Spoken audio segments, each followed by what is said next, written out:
répondre à cette invitation parce que nous considérons que les moments que nous vivons sont particulièrement graves et qu'ils doivent appeler de chacun de nous au sens de la responsabilité et surtout du dépassement par rapport aux convictions que chacun d'entre nous peut avoir. L'État a la prérogative et la priorité de la gestion de cette crise. Mais c'est une crise qui interpelle tous les Sénégalais, tous les citoyens. Ce n'est pas une crise qui interpelle seulement l'État et les plus autorités qui sont à sa tête, notamment le président Macky Sall, mais c'est une crise qui interpelle tous les citoyens sénégalais. Et donc, nous avons considéré, nous n'avons pas attendu cette audience pour donner notre point de vue et apprécier toutes les mesures qui avaient été prises jusque-là. Et considérer que c'est des mesures qui allaient dans le bon sens. C'était les mesures qu'il fallait prendre. Alors, notre seule présence ici suffit à démontrer que l'heure est grave, je crois. Et c'est pourquoi nous continuerons à lancer un appel aux Sénégalais à rester vigilants et concentrés et surtout à suivre strictement les consignes qui ont été données. Strictement parce que c'est des consignes qui sont données pour leur bien. Il s'agit de sauver des vies. C'est pas c'est pas un jeu. Aujourd'hui, c'est des milliers de morts qu'on voit un peu partout. Et ça n'épargne ni Premier ministre, ni président, ni chauffeur de taxi. Tout le monde est exposé à cette maladie. Donc, il est important que tous les Sénégalais le comprennent. Au-delà, nous avons écouté. Nous étions venus avec beaucoup de questions. Parce que jusqu'à présent, on était dans des mesures d'ordre sanitaire. Hier, on nous a annoncé, parce qu'on est à la phase de l'annonce, un certain nombre de mesures d'ordre budgétaire avec un impact économique et social recherché. Évidemment, on est dans une autre phase de gestion de cette crise. Il était bon que sur pas mal de questions, avant d'avoir à prendre une position, nous puissions interpeller, puisque le plan n'est pas encore présenté aux Sénégalais, c'est les annonces simplement. Et je crois que le président Macky Sall a répondu à toutes les questions que nous avions soulevées. Nous en avons pris de bonnes notes et nous allons pouvoir fonder notre avis à partir de ces réponses, en attendant que les ministres chargés de l'application de ces décisions nous produisent les plans détaillés. Déjà, que pensez-vous des mesures qui ont été prises par le chef de l'État à l'occasion de son adresse à la nation? Oui, c'est des mesures, pour le moment, j'ai dit qu'on est à l'état de l'annonce.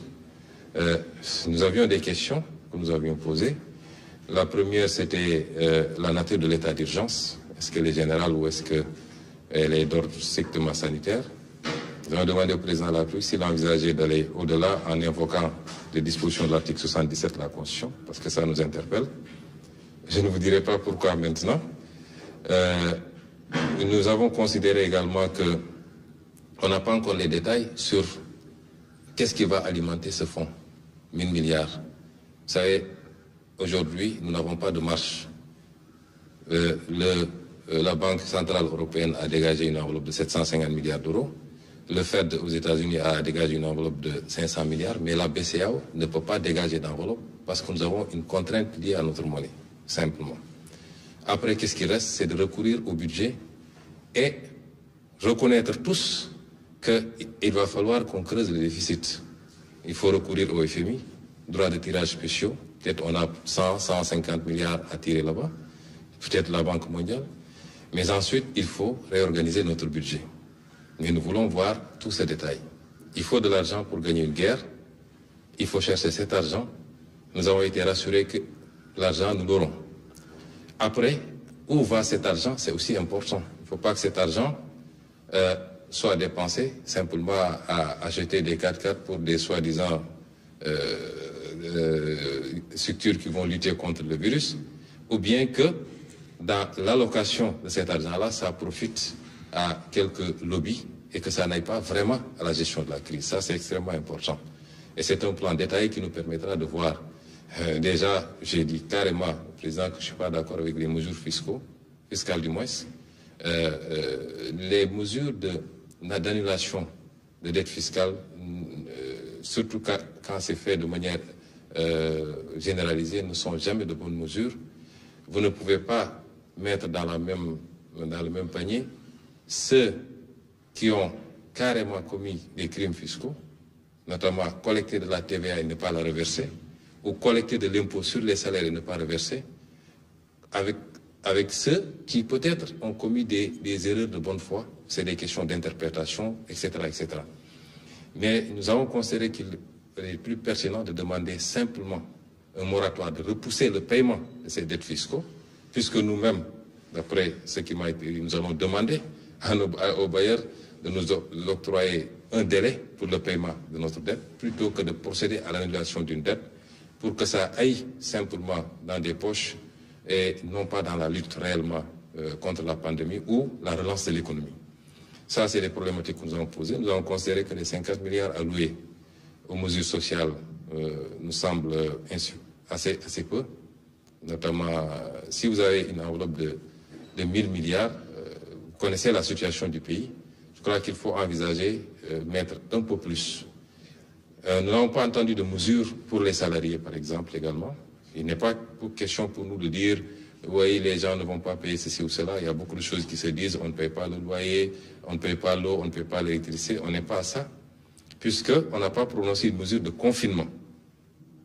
Les gens peuvent continuer plus ou moins à vaquer à leur occupation, mais il faut envisager des mesures pour accompagner ces pans, parce que beaucoup de gens dépendent de ces salariés. Et nous avons également abordé des préoccupations, toujours par rapport à l'utilisation de cette enveloppe et surtout au contrôle de cette enveloppe. D'où la pertinence de la question sur le recours à l'article 77 de la Constitution.